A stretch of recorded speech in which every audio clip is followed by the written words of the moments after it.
From Wood TV 8, this is a breaking news alert. We continue to follow breaking news out of Grand Blanc Township, where 2 people were killed and 8 others injured after a gunman opened fire inside a Church of Jesus Christ of Latter-day Saints this morning. News 8's Katani Gooch has been following this story. She's near the scene live with reaction from neighbors. Katani?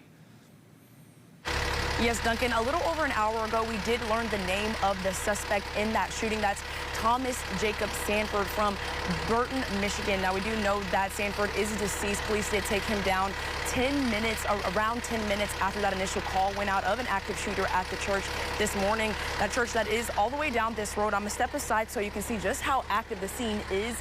Several hours later, there's multiple agencies here. If you can hear the engine beside me, that's actually because we're right next to a fire engine. So this is quite literally as close as we could get to the scene. And the church itself is still all the way down that road. It's blocked off right now. But here's kind of the timeline that we know so far. Around 10:30 this morning, a call went out to police that there was an active shooter at the church. They believe that that shooter ran his vehicle into the front of the church, exited, and then opened fire on hundreds of people that were attending service this morning with an assault rifle. As I said earlier, he was taken down roughly 10 minutes after that incident.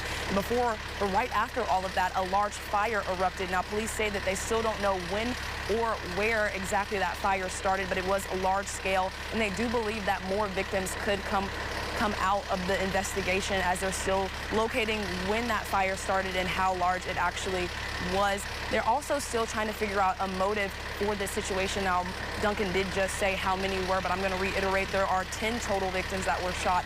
2 were killed, 8 are in the hospital, 7 are stable, and there is 1 in critical condition. Now, me and my photographer have been out in these residential neighborhoods around the area talking to neighbors, trying to figure out if they heard or saw anything, and we did get to speak to one neighbor who the church is basically in his backyard. Listen to what he had to say. All I can think of is just the way that our nation is right now. I just wish that we weren't like this, where like people have to choose this type of thing to solve problems. Maybe we don't know everything yet, but I wish there was, honestly, nobody likes to talk mental health and gun control. Both things need to be talked about the same equally. Yeah, so as you can see, a very tragic and intense situation right now. Other neighbors that we've talked to are all shaken up and just devastated of the tragedy that happened here.